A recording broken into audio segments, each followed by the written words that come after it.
The letter arrived on a Tuesday, carried not by the usual courier, but by a boy no older than 12, mud to his knees, shaking from cold and something worse than cold: fear. The boy had been told to place the letter directly into the hand of Lord Ashworth, Duke of Calder, and to speak to no one else in the house. He did exactly as instructed, standing in the great hall of Blackmere Castle with water pooling at his boots and his fingers trembling so badly that the sealed envelope rattled like a dry leaf against his palm. The Duke took the letter without a word. He did not look at the boy. He looked at the seal, pressed in dark red wax, stamped with the image of a serpent curled around a dagger. He knew that seal, the way a soldier knows the sound of a rifle being loaded in the dark. It belonged to Lord Cornelius Vane, the man who had spent the better part of 6 years trying to destroy everything the Duke of Calder had ever built, ever loved, ever protected. He broke the seal with his thumb. The letter was short. It said that a young woman by the name of Miss Elara Wren would arrive at Blackmere within the week, seeking employment as a governess for the Duke's ward. It said that Miss Wren was educated, capable, and in desperate need of a position. It said nothing else. But the letter was not from Miss Wren.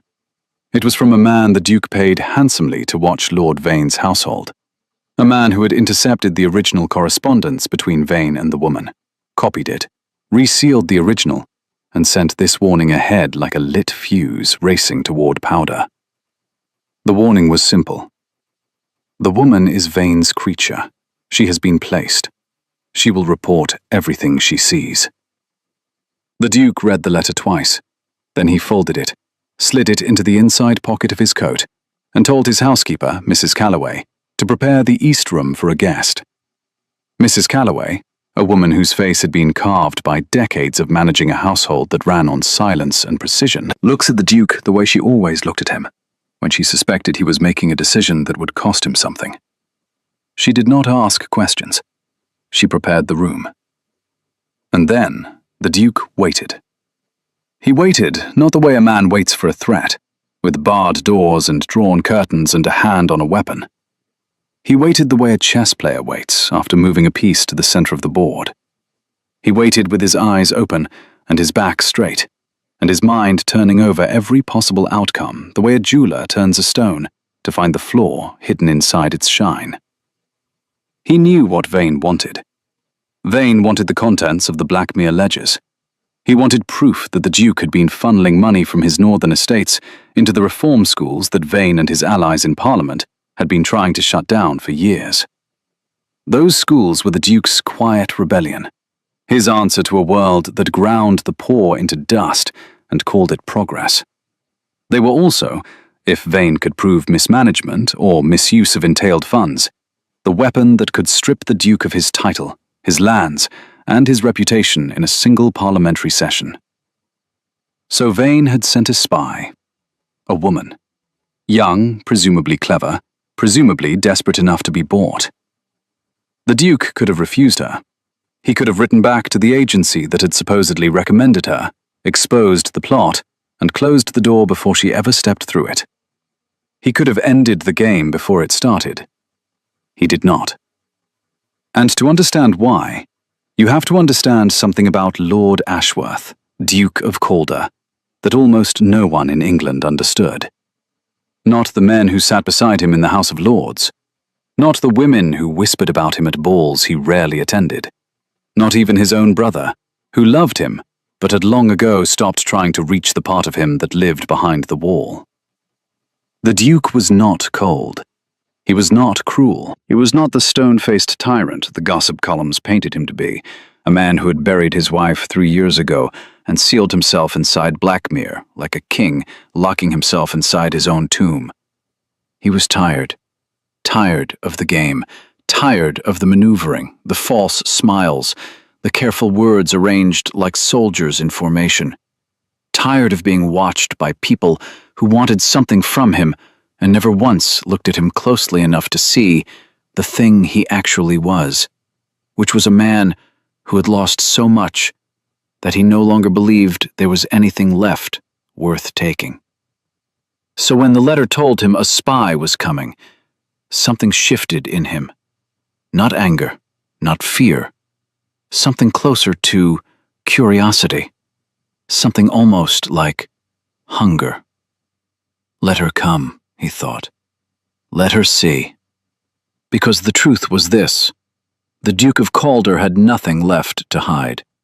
Not because he had no secrets, but because the secrets he carried were not the kind that could be written in ledgers or reported to Parliament.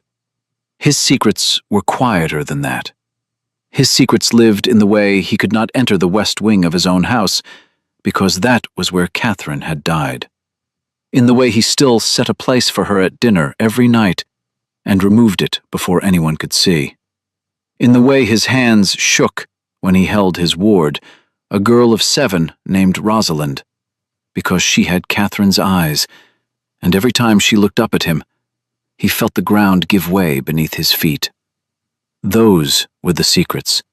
Those were the things that kept him up at night, pacing the halls of a house too large for a man alone, listening to the wind, and wondering if this was all there would ever be. Duty and silence, and the slow erosion of everything that had once made him feel like a living thing, instead of a monument built to someone else's memory. So let the spy come.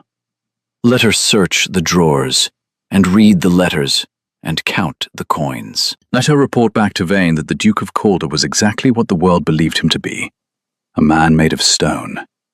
She would find nothing, because the thing worth finding was not in any drawer. She arrived on a Friday. The rain had been falling for 3 days straight, turning the road to Blackmere into a river of mud that swallowed carriage wheels up to the axle. The driver had to stop twice to dig free, and by the time the carriage finally lurched through the iron gates and came to a halt in the courtyard, the sky had turned the color of a bruise, purple and black and swollen, with the kind of storm that made the old house groan in its bones. The door of the carriage opened, and a woman stepped out. She was not what the Duke had expected. He watched from the window of his study on the 2nd floor, standing far enough back that the glass would show nothing but shadow to anyone looking up. He had expected someone polished, someone constructed for the task, smooth and practiced, and wearing her deception the way a woman wears a borrowed dress, carefully, conscious of every seam. He had expected someone who would arrive with a prepared smile and a rehearsed story, and eyes that moved too quickly over rooms, cataloguing what they saw. Instead, the woman who stepped out of the carriage looked like the storm had tried to swallow her, and she had simply refused to be swallowed. Her dress was grey, practical, soaked through at the hem where the mud had climbed. Her hair, which might have been pinned in some respectable arrangement that morning, had come loose on one side and hung in dark, rain-heavy strands against her neck. She carried a single trunk, battered at the corners, and a leather bag strapped across her chest like a soldier's satchel.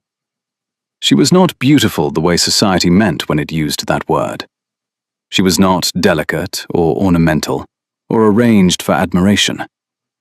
But she stood in that courtyard, in the rain, and looked up at Blackmere Castle the way a person looks at a mountain they are about to climb. Not with awe, not with fear, with calculation. With a kind of sharp, practical courage that said, "I know what this is, and I'm going to do it anyway." The Duke's hand tightened on the edge of the curtain. He had not expected that. He had not expected the courage. Mrs. Calloway met her at the door, and the Duke listened from the landing above as the introductions were made. Miss Ilara Wren, come from London. Hear about the governess position for Miss Rosalind.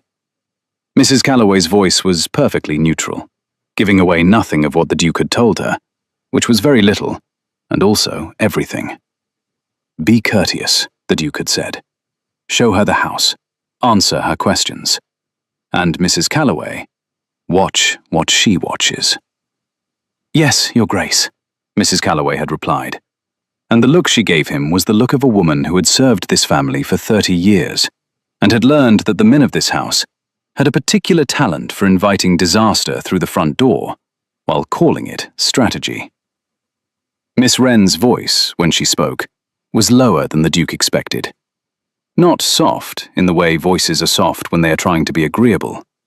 Low in the way voices are low when they belong to someone who has learned to keep the sound of themselves small, contained, controlled. She thanked Mrs. Calloway for the welcome. She apologized for the state of her clothes. She said nothing unnecessary. The Duke noted this. He noted the economy of her, the way she moved through space without wasting a single gesture, the way her eyes tracked the dimensions of the entrance hall, not with the wide-eyed flutter of someone seeing grandeur for the first time, but with the focused sweep of someone memorizing exits. A spy's eyes, he thought. And then she looked up. She did not know he was there. He was certain of this. The landing was dark, and he stood in the angle where the hall light did not reach, but she looked up anyway, the way an animal looks up when it feels the weight of a gaze. And for one single unguarded second, her face was entirely open.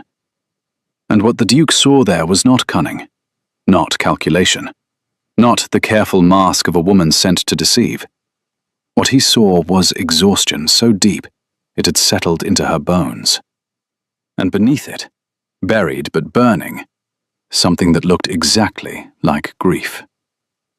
Then the moment passed. Her face rearranged itself. The mask returned, smooth as water closing over a stone. She followed Mrs. Calloway down the corridor toward the east room, and the Duke was left standing in the dark with his hand on the curtain and something turning over in his chest that he had not felt in 3 years. Curiosity. Real. Dangerous. Alive. Who are you? He thought. Not what are you here for, not what has Vane promised you. But who are you, Ilara Wren? What is the grief that lives behind those eyes? He should not have cared. The wise thing, the strategic thing, was to let her do her job and watch her do it, and catch her in the act when the time was right. Use her to expose Vane. Turn the weapon back on the man who had sent it. That was the plan. That had been the plan since the letter arrived. But standing in the dark, listening to her footsteps fade down the corridor, the Duke of Calder felt the plan shift beneath him, like ice cracking on a lake. Not breaking, not yet, but thinning. The first week passed in a careful dance of distance. Miss Wren took up her duties with a quiet competence that Mrs. Calloway noted with grudging respect, and reported to the Duke each evening in the study over tea that neither of them drank. "She teaches well," Mrs. Calloway said on the third night. "The child likes her." This was significant, because Rosalind did not like anyone easily. Rosalind was the daughter of the Duke's late cousin, a man who had died of fever in the colonies and left behind nothing but debt and a 7-year-old girl with no one in the world except a Duke she had never met. The Duke had taken her in without hesitation, because that was what duty required, and because when he had looked at her standing in the doorway of his study for the first time, small and silent, and holding a stuffed rabbit with one ear missing, he had felt something crack open inside him that he had believed was permanently sealed. But Rosalind was wary. She had learned, in her 7 years, that adults left. They died, or they went away, or they simply stopped looking at you one day, and the world went on as though you had never mattered. She tested every person who came into her life, the way a sailor tests ice before crossing, one careful step at a time, ready to retreat at the first sign of fracture. She tested Miss Wren by refusing to speak for the entire first day. She sat in the schoolroom on the 3rd floor, a room the Duke had furnished with maps and books and a globe that spun on a brass axis, and she stared at Miss Wren with Catherine's brown eyes and said nothing. Miss Wren did not push. She did not cajole or bribe or perform the exaggerated warmth that adults often use on children they are trying to win. She simply sat down across from Rosalind, opened a book of maps, pointed to a country, and began to tell a story. The story was about a girl who lived on an island so small it did not appear on any map. The girl had a boat, but the boat had a hole in it. So every day the girl would stuff the hole with seaweed and row out into the ocean just far enough to see the next island. and every day, the water would find its way through the seaweed, and the girl would have to row back before the boat sank. But each day she went a little farther, and each day she saw a little more. And one day, she said to the ocean, "I know you are going to try to sink me, but I am going to keep rowing anyway." Rosalind listened with her whole body, and when the story ended, she looked at Miss Wren and said, her voice very small, "Did she make it to the other island?" Miss Wren looked at her, not past her, not at the version of her that adults usually saw, the orphan, the ward, the poor child. She looked at Rosalind the way you look at someone whose question matters to you. "She is still rowing," Miss Wren said, "but she has gotten very good at fixing boats." Rosalind smiled. It was a tiny thing, barely there, like a candle lit in a room that has been dark for a long time. But it was real. The Duke heard about this from Mrs. Calloway, and something inside him tightened further. Not suspicion, something else. Something that felt dangerously like admiration. He met Miss Wren formally at dinner that first Friday, a full week after her arrival. It was not customary for a governess to dine with the master of the house, but Blackmere was not a customary household. There were only 3 of them, 4 counting Mrs. Calloway, who ate in the kitchen by preference and stubbornness. The Duke had decided years ago that he would not let the absurd architecture of English class dictate who sat at his own table. Rosalind ate with him every evening. Her governess would, too. Miss Wren came to dinner dressed in the same grey she always wore, though the dress was clean and her hair was pinned in a careful arrangement that made her look older than she was, which the Duke guessed was somewhere near 24. She sat where Mrs. Calloway directed her, 2 seats from the Duke, with Rosalind between them, like a small, watchful bridge. The dinner was quiet. Rosalind talked about a moth she had found in the schoolroom, a large one with wings that looked like eyes, and Miss Wren listened with an attention that did not seem performed. The Duke watched them both over his glass and said very little. But near the end of the meal, when Rosalind had fallen into a drowsy silence and the candles had burned low, Miss Wren looked at him for the first time that evening. "The schoolroom could use more light," she said. "The windows are north-facing, and the child strains to see her letters by afternoon." The Duke held her gaze. She held his. And in that small, practical exchange about windows and light, something enormous happened, which was that they looked at each other honestly, without pretense, for 4 full seconds. 4 seconds does not sound like a long time. But when you are a man who has not been truly seen by another person in 3 years, and when you are a woman who has been performing a version of yourself for so long that you have nearly forgotten what your real face looks like, 4 seconds of honest eye contact is an earthquake. "I will have the windows adjusted," the Duke said.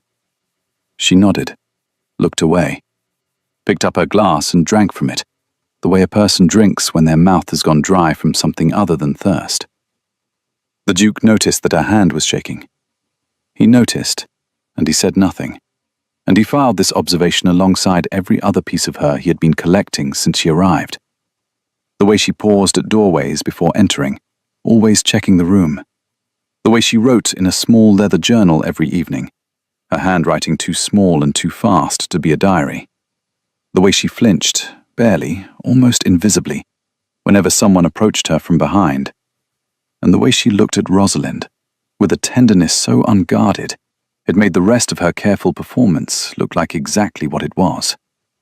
A performance. She was Vane's spy. He knew it. Every piece of evidence confirmed it, from the journal that almost certainly contained observations meant for Vane's eyes, to the way she studied the layout of the house with the cartographer's precision, to the night he saw her shadow pass beneath his study door at an hour when no one in the house should have been awake. He knew it. And still he let her stay. Because there was the mission she had been given. And there was the person she was when she forgot the mission. And the Duke was beginning to understand that those were 2 very different things. The second week, he began to test her. Not cruelly. Not the way Vane would have tested someone, with threats and leverage and the cold application of power. The Duke tested her the way a man tests the depth of water before diving, by dropping stones and listening for how long it takes them to reach the bottom. He left a ledger on his desk. Not the real ledger, not the one that detailed the funds flowing to the reform schools, but a decoy, filled with numbers that were accurate enough to seem real and misleading enough to be useless. He left it in plain sight, the study door unlocked, and he waited. 3 days passed. The ledger was not touched. He left a letter, unsealed, on the table in the library. A letter from his solicitor discussing the northern estates. Again, the information was real enough to bait, but structured to lead nowhere. He left it where she would find it, and he waited. 2 days. The letter remained exactly where he had placed it. On the 6th day of his test, he came into the schoolroom unannounced and found Miss Wren and Rosalind on the floor, surrounded by books, building what appeared to be a castle out of volumes of history and geography, with a moat made of blue scarabs and a dragon made from a rolled-up map. Rosalind looked up at him with a smile so wide and sudden, it hit him like a blow to the chest. "Uncle Ash, we are under siege. Miss Wren says the dragon can only be defeated by someone who knows the dragon's real name." The Duke looked at Miss Wren, who was kneeling on the floor with a scarf tied around her head like a ridiculous crown. And for the first time since she had arrived, she looked embarrassed. Colour rose in her cheeks. She began to stand, to reassemble the careful, professional version of herself. "What is the dragon's name?" the Duke asked. Miss Wren stopped, looked at him, and the corner of her mouth moved, just barely, in a way that might have been the beginning of a smile if she had allowed it to finish. "That is the problem, Your Grace," she said. "The dragon has forgotten its own name. That is what made it angry in the first place." Something about the way she said it made the Duke certain she was not talking about the dragon. She was talking about something else entirely, something real and buried and painful. And for one reckless moment, he wanted to ask. He did not ask. Instead, he sat down on the floor, which was not something the Duke of Calder had done in living memory, and he said, "Then I suppose we must help it remember." Rosalind stared at him, as though he had grown a second head. Then she laughed, the bright, shocked laugh of a child who has been surprised by joy, and she handed him a book to add to the castle wall, and for 20 minutes the three of them sat on the floor of the schoolroom and built a fortress out of words. Miss Wren watched him the entire time, not with the spy's trained observation he had grown accustomed to seeing in her eyes, with something else, with confusion, as though he had done something that did not fit the picture she had been given, as though the man sitting on the floor playing with a child did not match the man she had been sent to destroy. That night, the Duke sat in his study and stared at the fire and thought about the way she had said, "That is what made it angry in the first place." And he felt the plan slip further from his grasp. He was supposed to be watching her. He was supposed to be gathering evidence, building a case, preparing to turn her own deception back against the man who had sent her. He was supposed to be in control. Instead, he was sitting on floors, building castles out of books. Noticing the way her voice changed when she spoke to Rosalind, how it softened into something unguarded and real, like a door opening onto a room she had forgotten she had. This is dangerous, he told himself. He told himself this every night for the next 2 weeks, and every morning he woke up and did nothing to send her away. The library became their battleground, not because they fought there, though they did, in their way, but because it was the room where the carefully maintained distance between them began to collapse.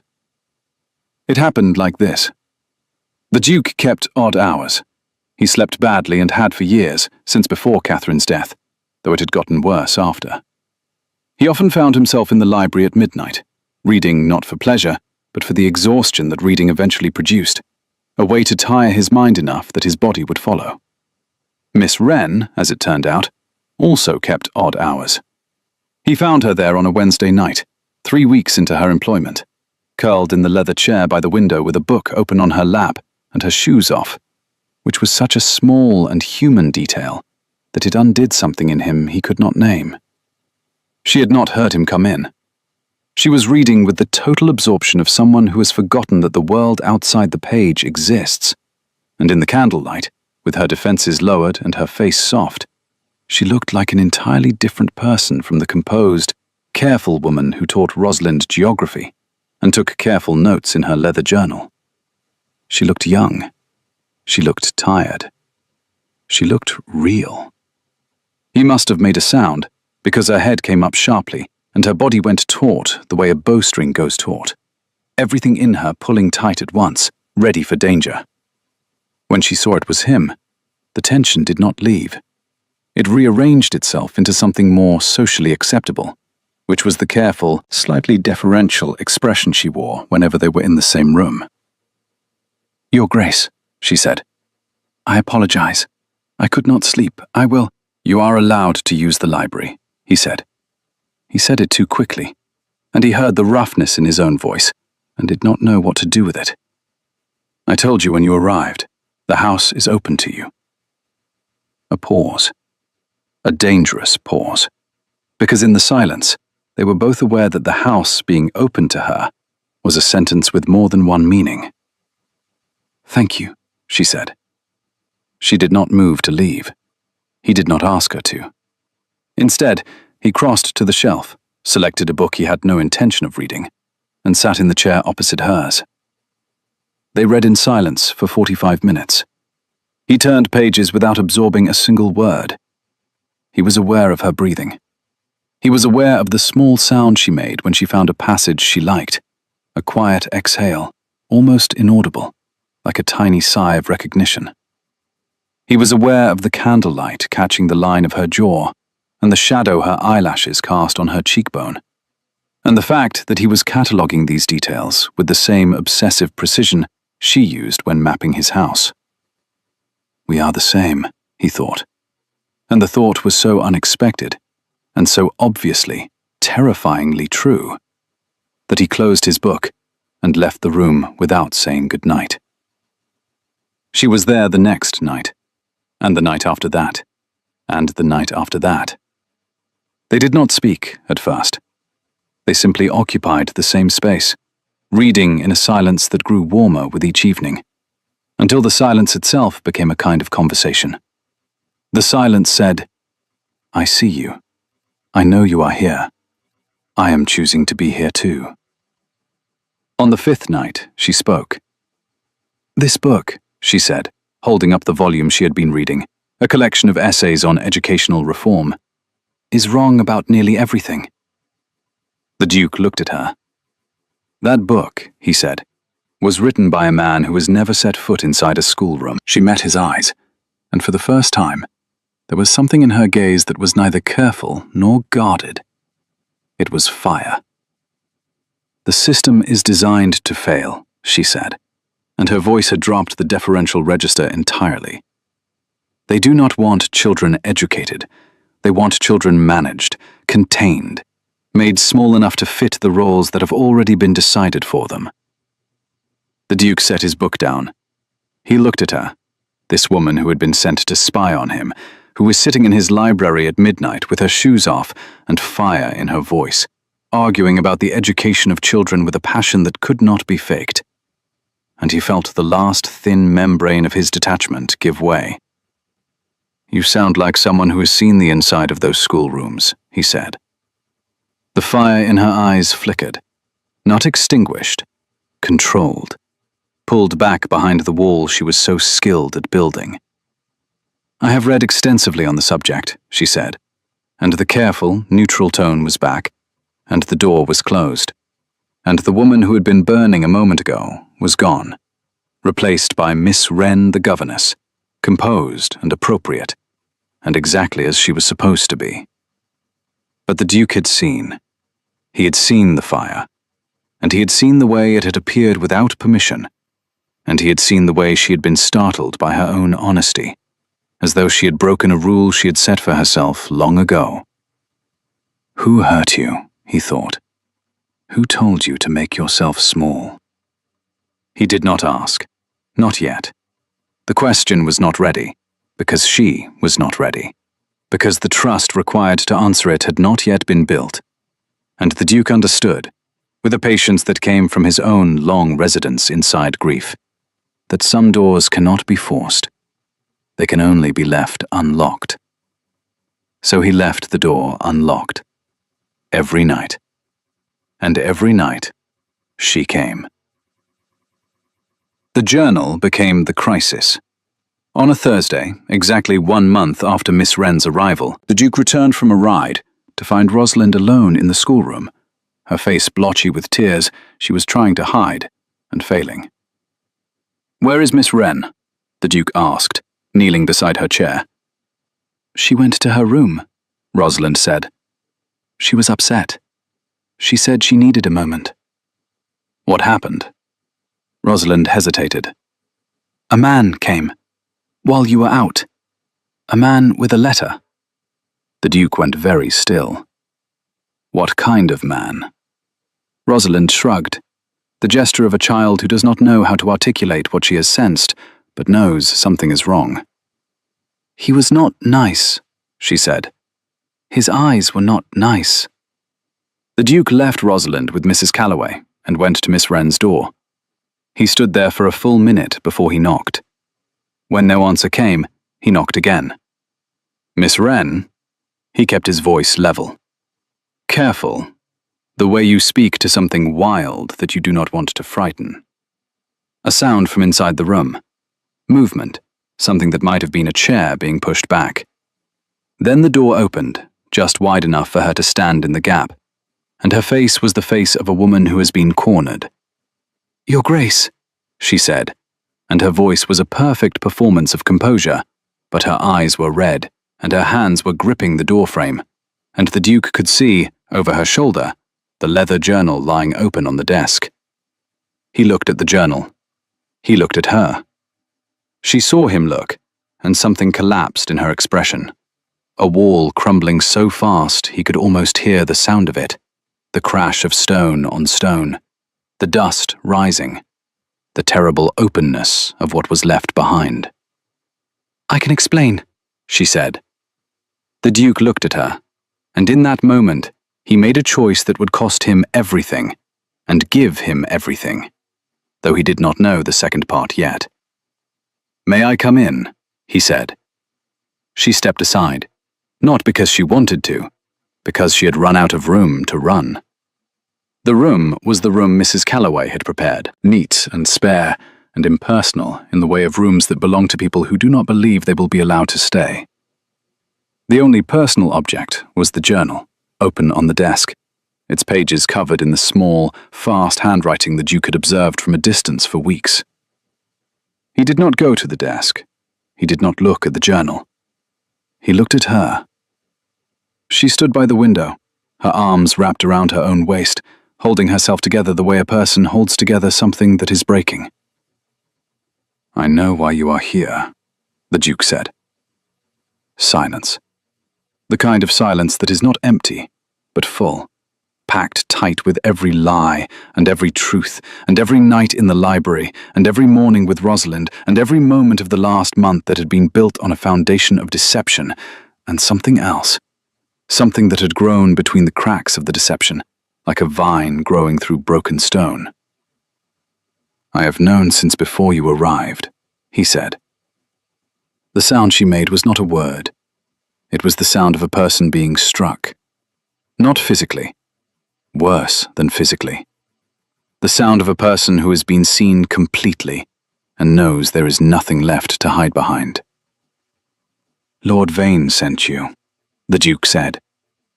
He said it gently, the way you say a thing that you know will hurt, because gentleness does not make it less true, but it makes the truth survivable. "You are here to find evidence that I have been misusing entailed funds. You are to report your findings to him, and he will use them to bring proceedings against me in Parliament." She was shaking. Not the delicate tremble of a woman in a novel, shaking the way the body shakes when it is under such enormous strain that the muscles can no longer maintain the pretense of control. Her jaw was clenched. Her eyes were wet, but no tears fell, as though she had forbidden them. "How long?" she whispered. "How long have you known?" "Since the beginning.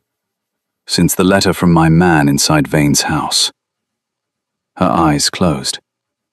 She pressed her hands flat against her own stomach, as though trying to hold something in. "Then why?" she said, and her voice cracked, and she started again. "Then why did you let me stay?" The Duke looked at her. He looked at this woman who had been sent to destroy him, who had spent a month in his house, teaching his ward, and reading in his library, and arguing about schools and building castles out of books. And he answered her with the truth, which was the most dangerous thing he could have given her. "Because on the first day," he said, "you looked up at this house the way a person looks at something they have to survive, not something they chose. And I wanted to know what a woman with that look in her eyes had been through that would make her agree to this." The tears fell then. She could not stop them.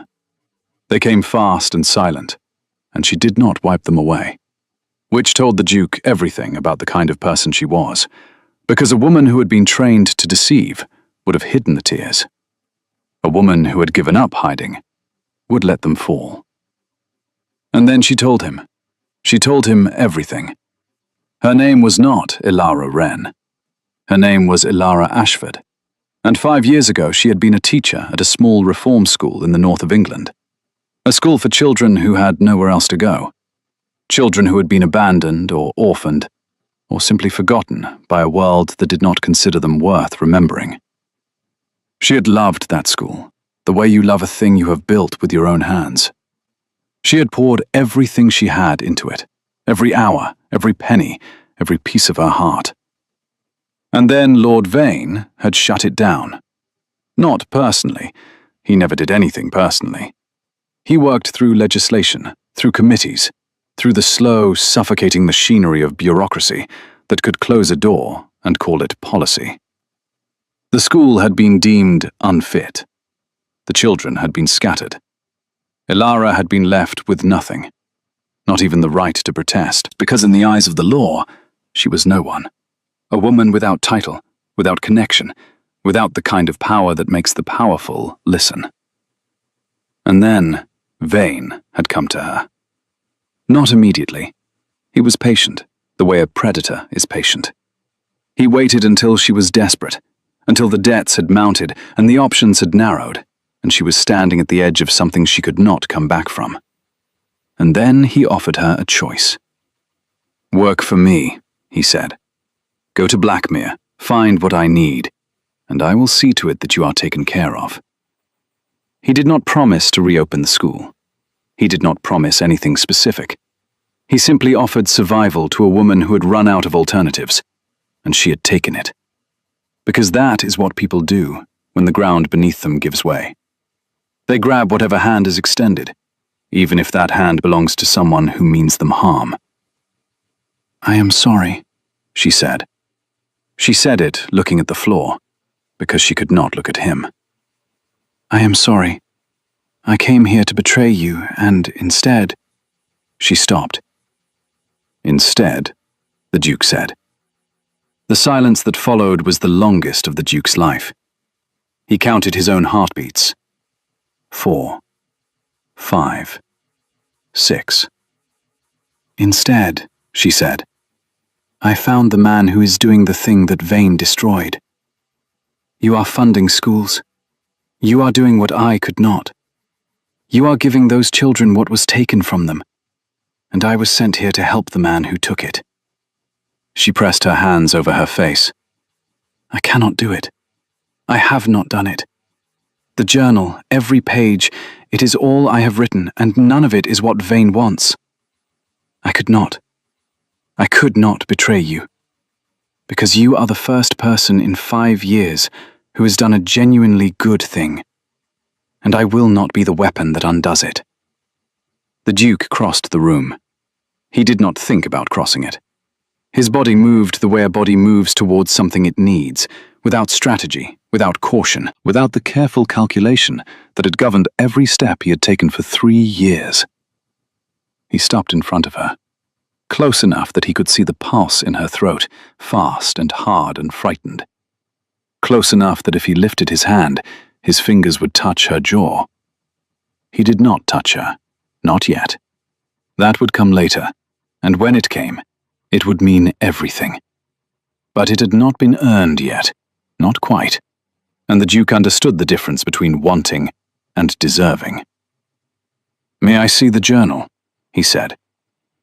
She lowered her hands from her face, looked at him with eyes that were raw and red and stripped of every defense. Then she went to the desk, picked up the journal, and placed it in his hands.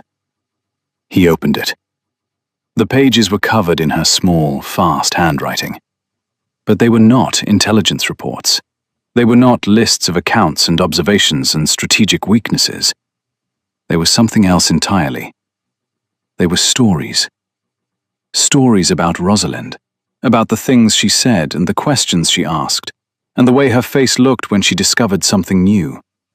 Stories about the house, about the way the light fell through the library windows at 4 in the afternoon, and the sound the wind made in the chimneys at night, and the way the garden looked in the early morning when the frost turned everything to silver. Stories about the Duke himself, though she had not used his name, only called him the man who lives inside the castle of himself and does not know that the door has been open the whole time. He read for a long time.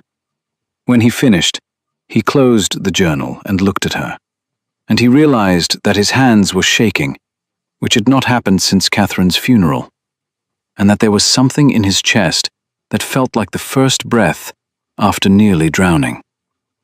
"You are not his spy," the Duke said. "You are a teacher who lost everything, and was handed a weapon by the man who took it, and you chose not to use it." She shook her head. "That does not make me good," she said. "I still came here under false pretenses. I still lied. Every day, every moment, I have been lying." "You stopped," the Duke said. "That is not nothing."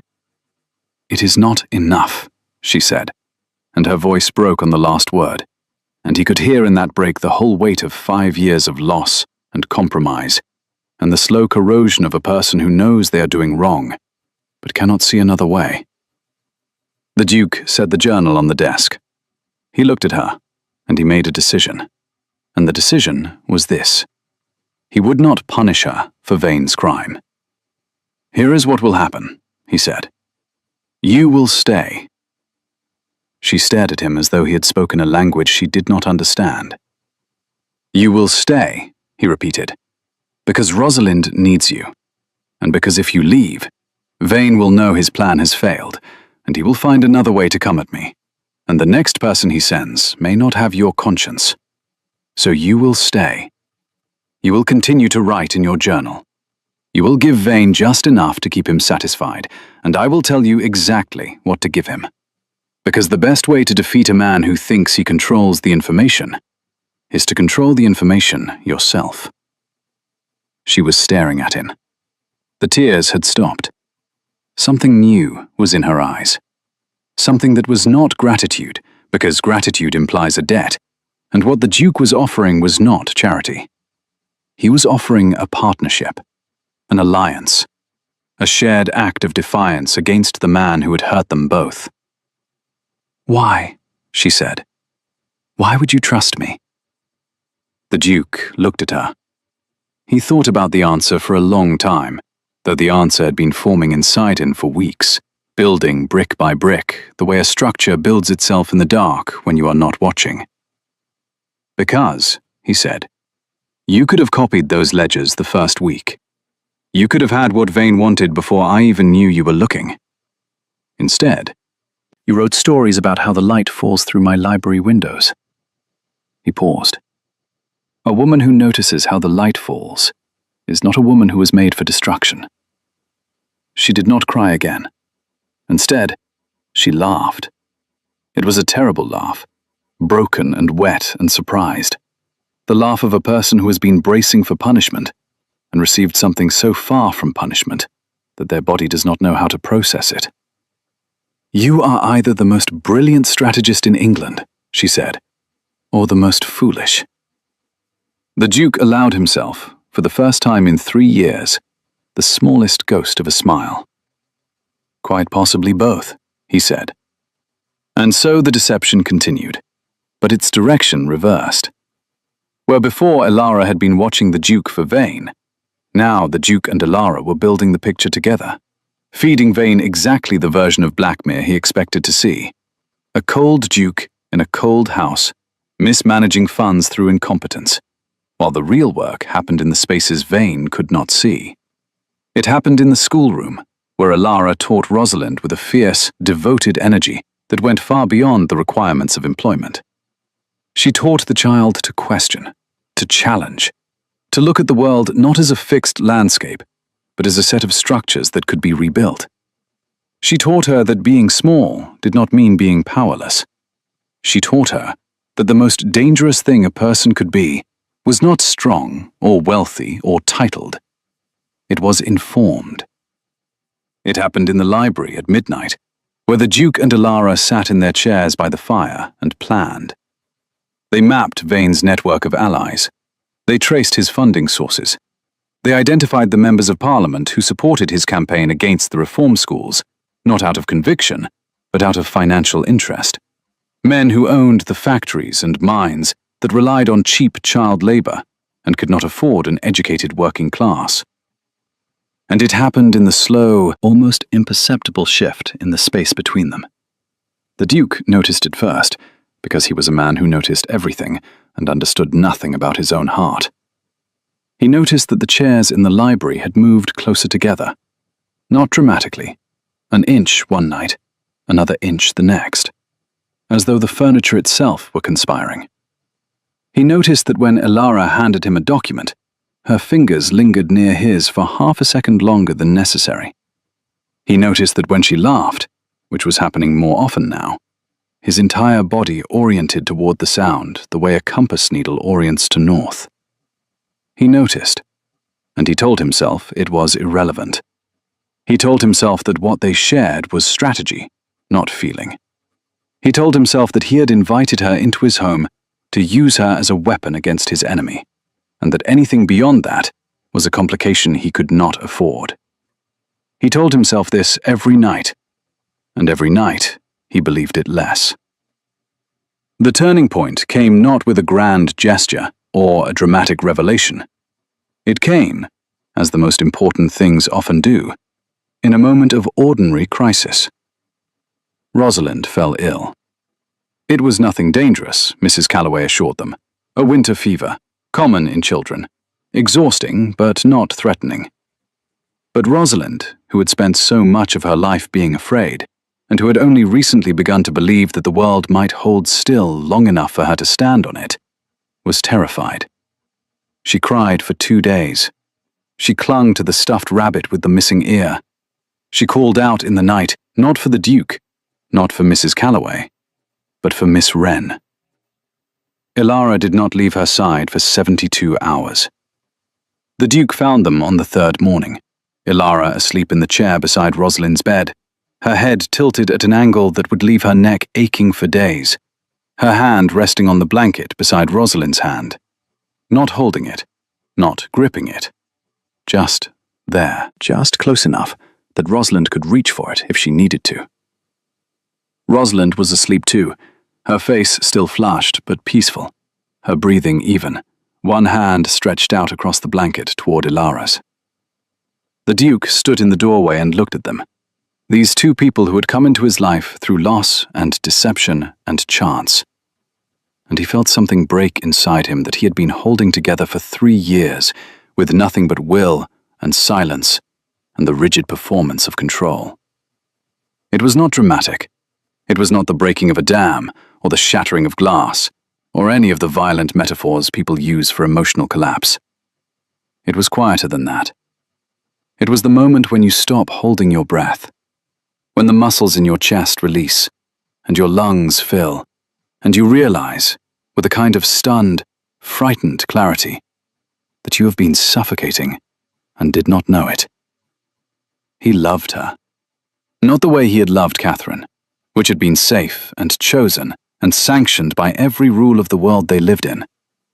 He loved Ilara the way a man loves the thing that has saved him, with terror and gratitude, and the bone-deep knowledge that he does not deserve it, and cannot survive losing it.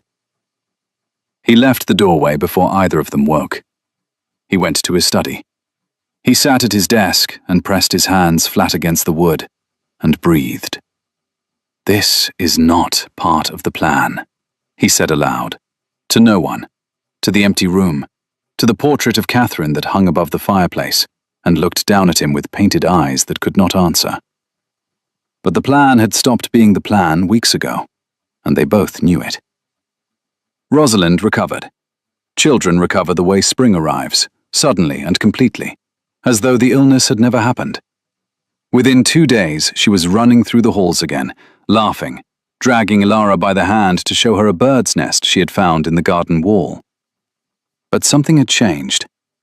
Ilara was different. The careful distance she had maintained, the professional mask, the precise boundary between governess and something more, had been eroded by those 3 days at Rosalind's bedside. She could not seem to find her way back to pretense. She smiled now, without checking first whether the smile was appropriate. She touched Rosalind's hair when they read together. She called the child darling once, just once, and then caught herself and pressed her lips together as though she had made a terrible mistake. The Duke was different too, though his difference was less visible from the outside. From the outside, he was exactly the same, controlled, measured, precisely courteous. But inside, everything had been rearranged, the way a room looks the same after an earthquake, but every object has shifted an inch from where it was, and the man who lives there can feel the difference in his bones, even if no one else can see it. The library sessions continued, but the planning had slowed. They still spoke of Vane, of strategy, of the carefully constructed reports Ilara sent to London every fortnight, but increasingly they spoke of other things. She told him about the school, about the children she had taught there, their names and their faces, and the things they had said that she could not forget. A boy named Thomas, who had asked her once whether the stars had owners, because he figured everything good must belong to someone. A girl named Ada, who could not read at age 10 and could read anything at age 11, and had looked at Ilara with such astonished joy that Ilara had gone into the corridor and cried so hard she could not breathe. She told him about her parents, who had died when she was 16, within 3 months of each other, her father of pneumonia, and her mother of what the doctors called a broken heart, but was really just the medical profession's way of saying they did not know why a woman who had been healthy her whole life would simply stop living. She told him these things in the dark, in the library, with the fire burning low and the house asleep around them. And with each story she gave him, the Duke felt the distance between them shrink, until it was so small he could feel the warmth of her presence like heat from a second fire. And he told her things too. He told her about Catherine, about how they had been friends first, childhood friends, and how their marriage had been a continuation of that friendship rather than a transformation of it, steady and gentle and built on mutual respect, rather than the kind of love that burns. He told her that he had been a good husband, but not a passionate one, and that this had been his failure, not Catherine's, because Catherine had deserved someone who burned, and he had given her someone who was reliable. He told her about Catherine's death, about the illness that had taken 3 months, and how he had been at her bedside every day, and how, on the last day, she had looked at him and said, "You are allowed to feel things after I am gone." And he had promised her he would. And he had lied, because it was the only kind thing left to give her. He said this, and his voice did not break, because the Duke of Calder had trained himself not to break. But his hands gripped the arms of his chair so tightly that his knuckles went white. And Ilara saw, and she did something that changed everything. She reached across the space between the chairs and placed her hand over his. Not holding, not gripping, just there. Just the warmth of her palm against the back of his hand, light enough that he could pull away, steady enough that he understood she would not. He did not pull away. They sat like that for a long time, her hand on his, the fire dying to embers, the house settling around them like a held breath slowly released.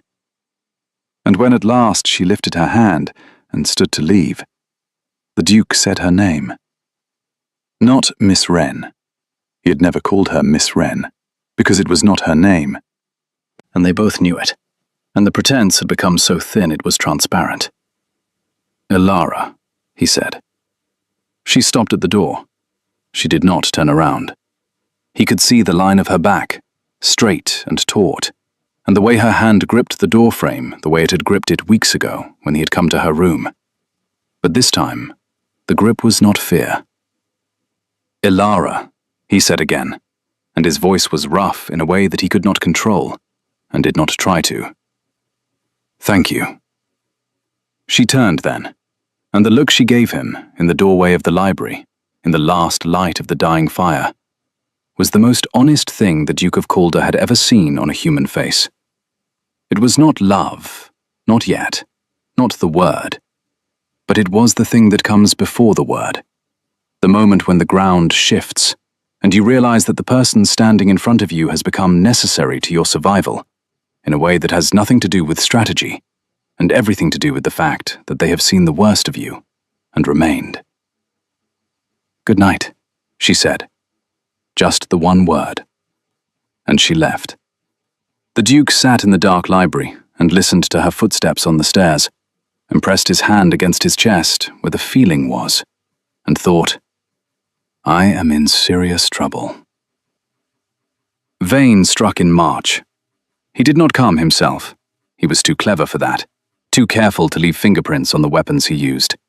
Instead, he sent a man named Price, a solicitor with a face like a closed ledger and eyes that assessed everything in terms of leverage, who arrived at Blackmere on a wet Monday morning with a document that required the Duke's immediate attention. The document was a summons. The Duke was to appear before a parliamentary committee to answer questions about the management of his northern estates, specific questions about specific funds, questions that could only have been formulated by someone with inside knowledge of how the money moved. The Duke read the summons in his study, with Price standing before him, and he felt the old coldness settle over him like armor, the same coldness that had gotten him through Catherine's funeral and the 3 years of silence that followed. The coldness was useful. It turned his mind into a machine and his face into a war. Where did the committee obtain this information? The Duke asked, though he already knew. Price smiled, the smile of a man who believes he is holding the winning hand. From a concerned source, Your Grace. A member of your own household, I believe. The Duke set the document down. He looked at Price, and something in his expression made Price's smile falter, though not disappear. I see, the Duke said. He said nothing else. Price waited. The silence stretched until it became uncomfortable, then oppressive, then almost unbearable. The Duke had learned, years ago, that silence was the most potent weapon in any negotiation. People who are comfortable with silence have power over people who are not. And Price, for all his professional composure, was not comfortable. His weight shifted. His fingers moved against his thigh. You may tell Lord Vane, the Duke said at last, that I will attend the committee hearing, and you may tell him that I look forward to presenting my accounts in full. Price blinked. This was not the reaction he had expected. He had expected panic or anger or the cold calculation of a man seeking a deal. In full, Your Grace. In full, the Duke repeated. Every ledger, every transaction, every penny. Price left Blackmere 40 minutes later, and the Duke stood at the window of his study and watched the carriage pull away and felt, beneath the coldness, something that was not fear, but was close enough to fear's cousin that his chest tightened. He found Elara in the schoolroom. Rosalind was at her music lesson with the teacher who came from the village on Mondays, so the room was empty except for Elara, who was standing at the window with her arms wrapped around herself, in the posture the Duke had learned to recognize as her version of holding on. She knew. Of course she knew. She had seen Price arrive. She had seen the document case he carried. She had spent enough time inside Vane's operation to know what a summons looked like. "It has started," she said, without turning from the window. "Yes, because of me, because of what I sent him." The Duke crossed the room. He stood beside her at the window, close enough that their shoulders nearly touched, and looked out at the garden where the first crocuses were pushing through the frost, purple and white and stubbornly, ridiculously alive. "Because of what I told you to send him," the Duke corrected. "The information you gave Vane was precisely what I wanted him to have. He has built his case on the foundation I designed." She looked at him. The fear in her eyes was real and unguarded, and beneath it was something the Duke recognized because he carried it himself. The terror of being responsible for the destruction of something you love. "I do not understand," she said. He told her then. He told her what he had not told anyone, not Mrs. Calloway, not his brother, not even his solicitor. He told her that for 3 years he had been preparing for exactly this moment. That the funds flowing to the reform schools had been restructured, reorganized, and documented with a precision that would withstand any parliamentary scrutiny. That the accounts Vane's committee would demand to see were not evidence of mismanagement, but evidence of something far more damaging to Vane's position. A meticulously legal, scrupulously documented network of charitable trusts that operated entirely within the bounds of the law, and that, when presented in full, would expose not the Duke's corruption, but the corruption of the men who had shut the schools down in the first place. The information Alara had sent to Vane, carefully curated by the Duke himself, had been designed to draw Vane out, to make him confident, to make him commit to a public hearing where his case would collapse under the weight of the Duke's actual records, and where the real question would become not what is the Duke of Calder hiding, but why has Lord Vane spent 6 years trying to prevent the education of poor children? "It is a trap," Alara said. "It is a correction," the Duke said. "Vane shut down your school. He has shut down dozens of schools. He has done this because educated people ask questions, and Lord Vane has built his fortune on the certainty that nobody will ask." She stared at him. The fear was still there, but something else was growing beside it. Something that looked like understanding, like recognition, like the moment a map suddenly makes sense, and you can see the whole landscape at once. "You used me," she said. The Duke looked at her. The words landed between them like a stone dropped into still water, and the ripples spread outward, and neither of them could take them back. "Yes," he said. "I used you. I knew what you were when you arrived, and I used Vane's strategy against him. I let you stay because your presence was useful." A pause. "That is why I let you stay in the beginning," he said. "That is not why I am asking you to stay now." The space between them was very small. The Duke could feel the warmth of her, could see the pulse in her throat, and the way her lips parted slightly, and the fine tremor in her hands that she could not quite control. He could feel, in his own body, the enormous gravitational pull of the moment, the way everything they had built, the late nights and the shared plans, and the hand on his hand in the firelight, had been leading to this exact point. "Why?" she asked. The word was barely a whisper. The Duke lifted his hand. He moved slowly, giving her every chance to step away, to rebuild the wall, to return to the safe distance of Miss Wren and Your Grace, and the formal arrangement that protected them both from the terrifying reality of what was growing between them. She did not step away. His fingers touched her jaw, just his fingertips, light as thought, resting against the line of bone beneath her skin. She closed her eyes, and the closing of her eyes was an act of trust so enormous that the Duke felt it in his chest like a physical blow. Because this was a woman who had been used and discarded and broken by a man with power.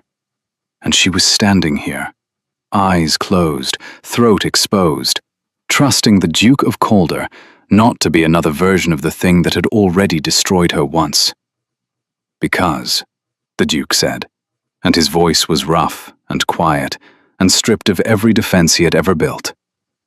You wrote in your journal that I am a man who lives inside the castle of himself and does not know the door has been open the whole time.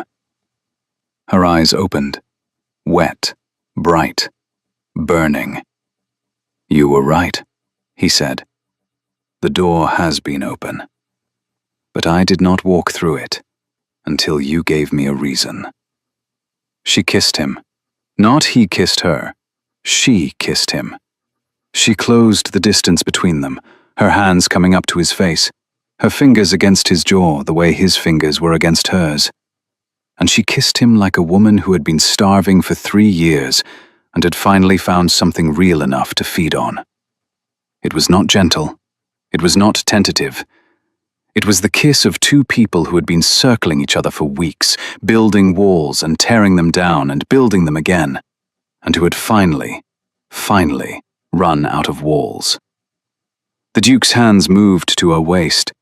He pulled her closer, and the sound she made against his mouth was the sound of something breaking open, not breaking apart, breaking open, the way a seed breaks open, the way ice breaks open in spring.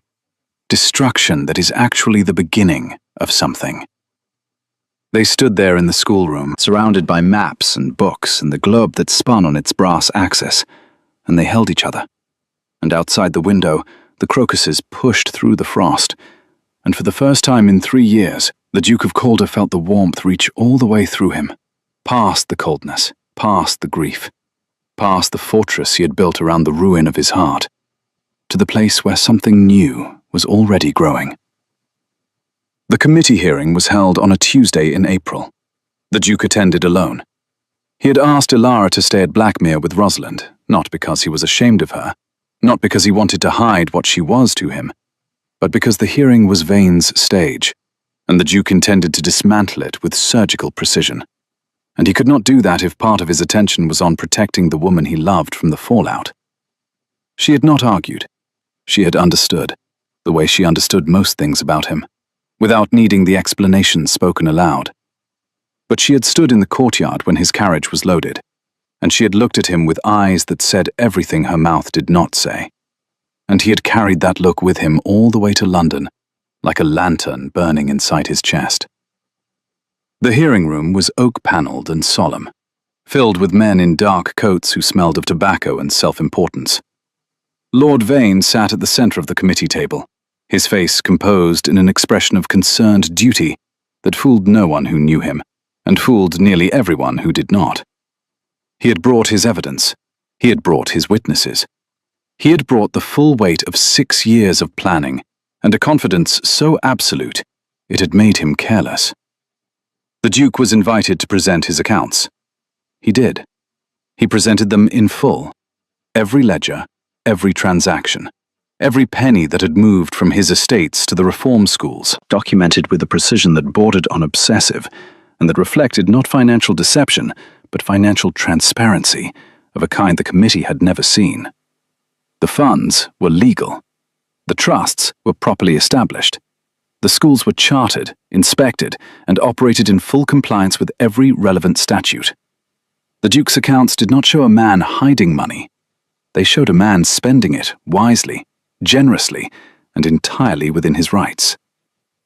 But that was only the first act. The second act was the Duke's counter-evidence. Documents his investigators had assembled over 3 years. Financial records linking Vane and his allies to factory interests that relied on child labor. Correspondence showing that the campaign against the reform schools was not motivated by fiscal concern, but by the direct financial interests of men who profited from an uneducated, desperate workforce.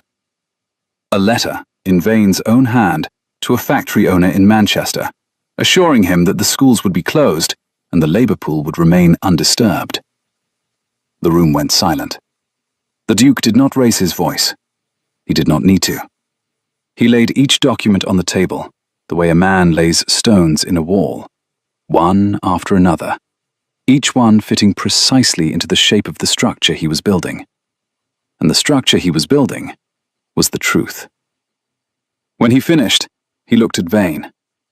Vane's face had gone the color of old paper, and his hands were flat on the table in front of him. And the confidence was gone, replaced by something the Duke recognized, because he had seen it in his own mirror on the worst nights of his life. The recognition that you have lost. The committee voted to dismiss the inquiry against the Duke. A separate inquiry was opened into Vane's financial interests and their relationship to education policy. The Duke left the hearing room and walked out into the London afternoon, where it was raining, and he stood on the steps of Parliament with the rain soaking through his coat and felt, for the first time in 6 years, the weight of the fight lift from his shoulders. He went home. The carriage ride back to Blackmere took 4 hours, and by the time the iron gates appeared through the rain, the Duke was so exhausted that his body felt made of something heavier than flesh. But when the carriage stopped, and he climbed down and looked up at the house, he saw her. Ilara was standing in the doorway, not in the courtyard, not running toward him in the rain, because she was not a woman who ran. She stood in the doorway, with her hands clasped in front of her, and her face pale with the strain of hours of waiting, and her eyes searching his face for the answer she needed. He walked toward her. He did not hurry. The rain was cold, and he was tired, and every step felt like it covered a mile.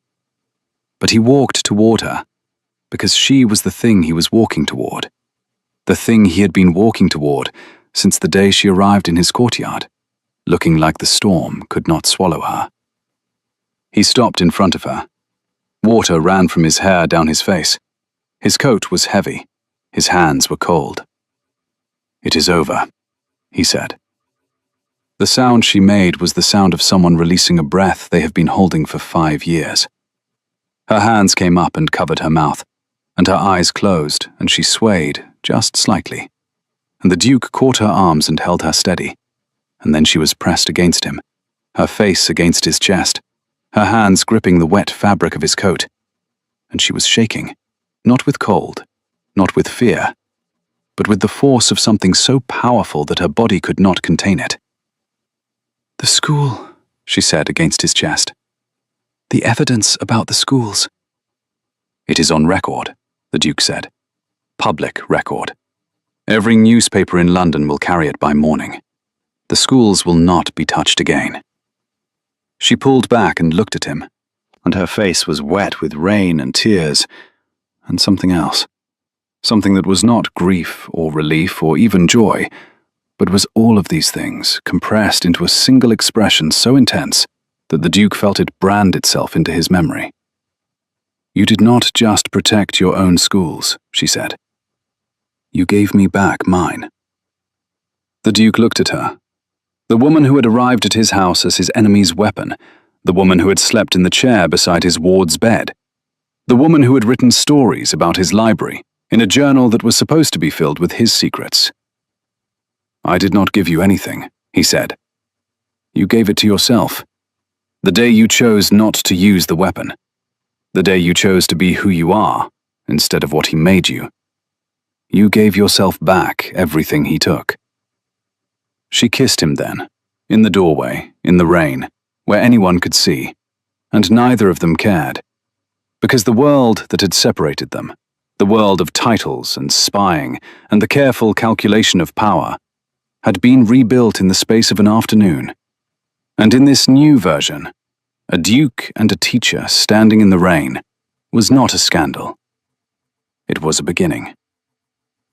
Mrs. Calloway, watching from the window of the kitchen with a cup of tea she had stopped drinking 10 minutes ago, allowed herself the smallest, most private smile of her long career.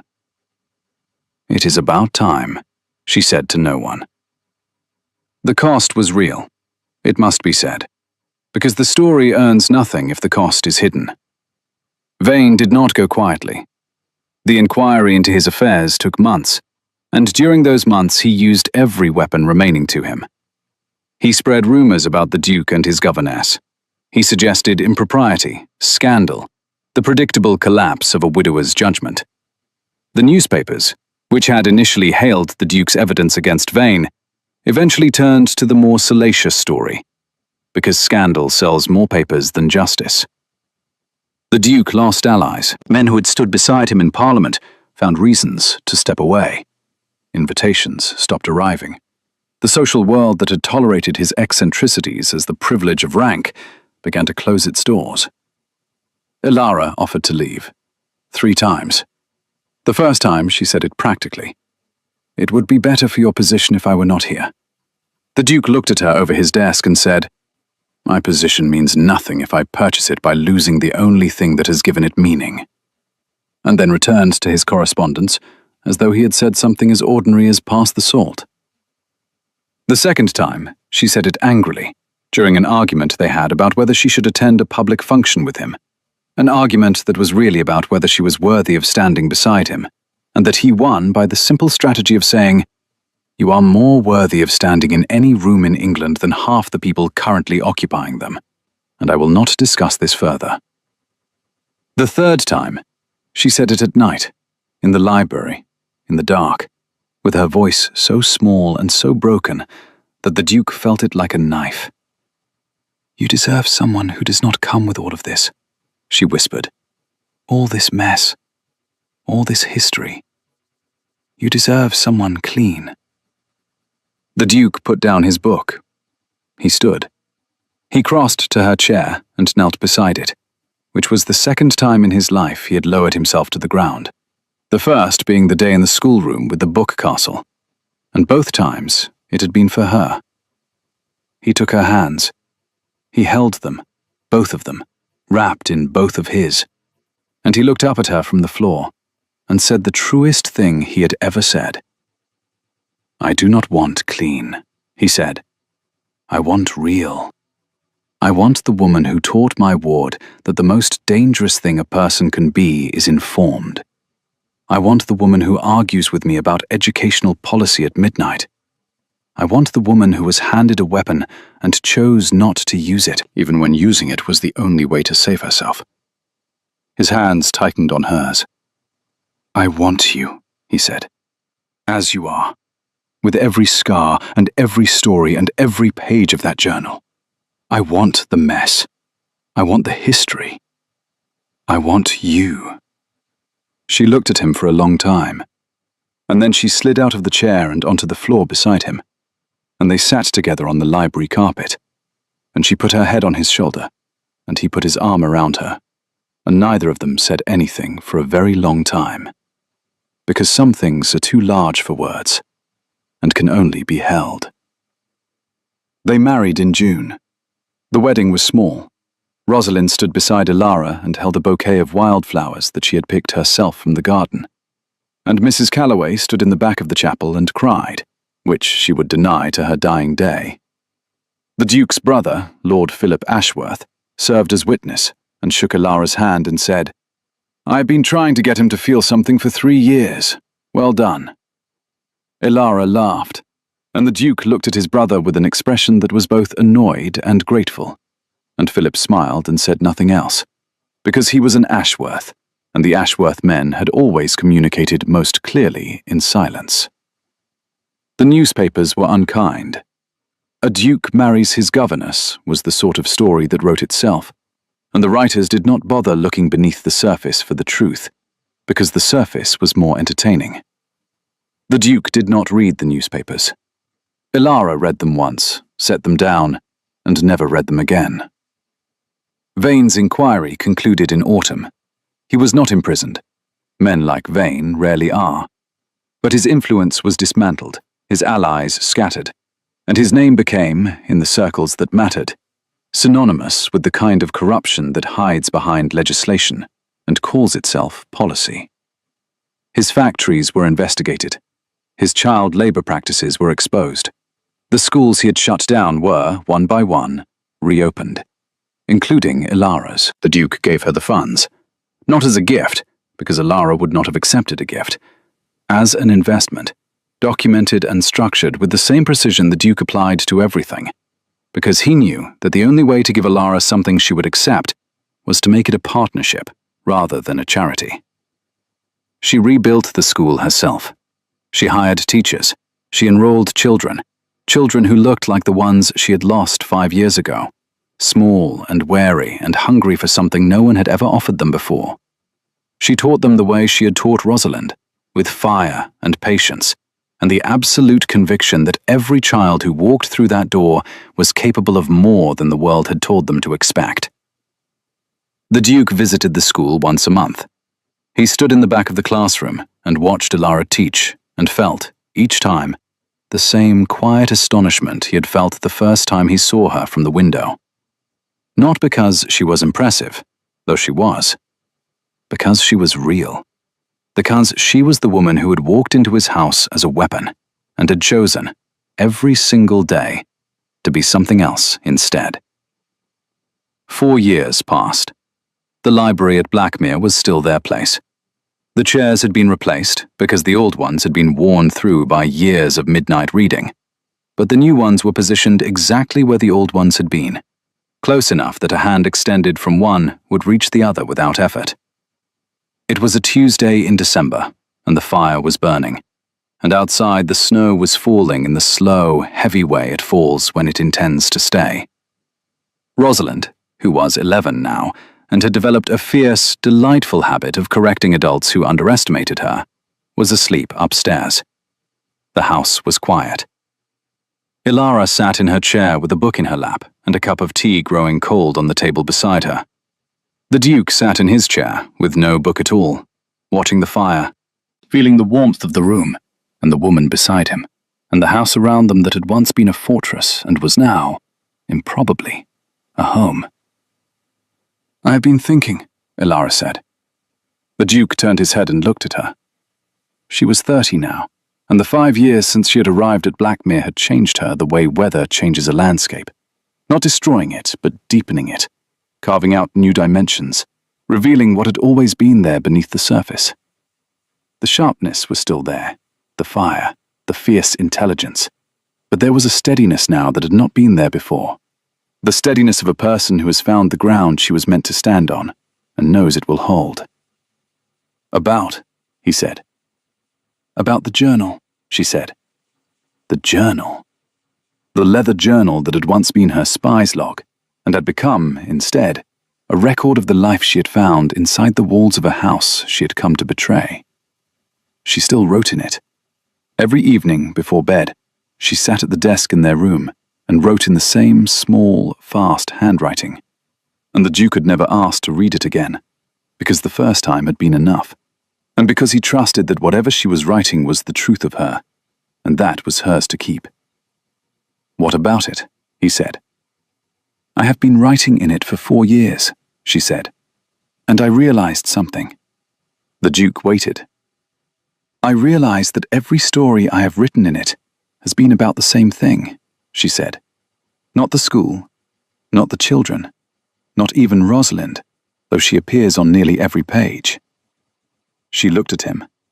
The firelight caught the gold flecks in her brown eyes, and the Duke, who had spent 4 years memorizing her face the way a scholar memorizes a text, saw something there he had not seen before.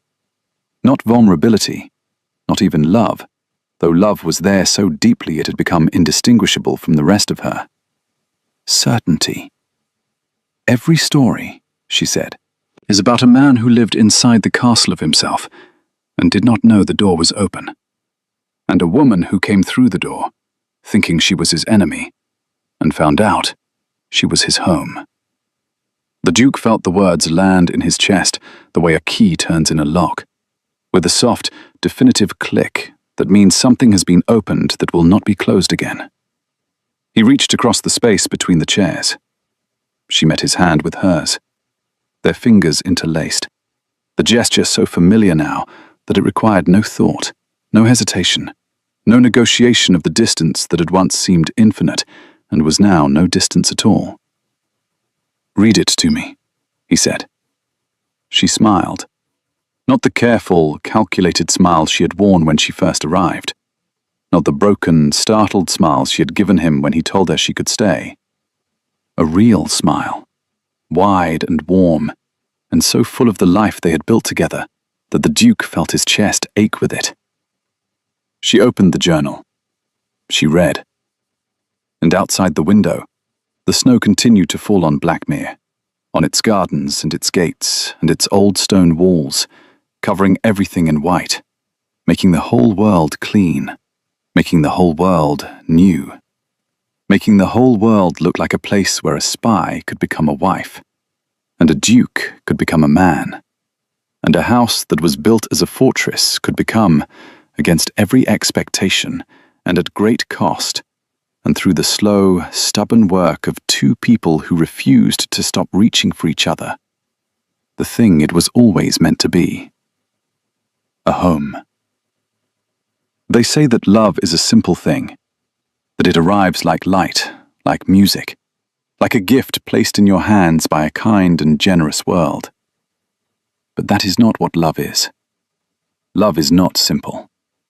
Love is the choice you make every morning when you wake up beside the person who has seen every broken, ugly, frightened part of you, and has decided, again and again, that those parts are worth staying for.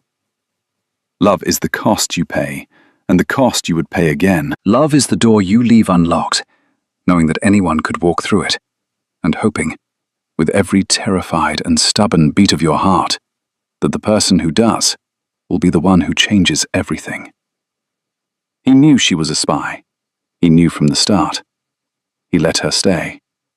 And she stayed. And she chose him.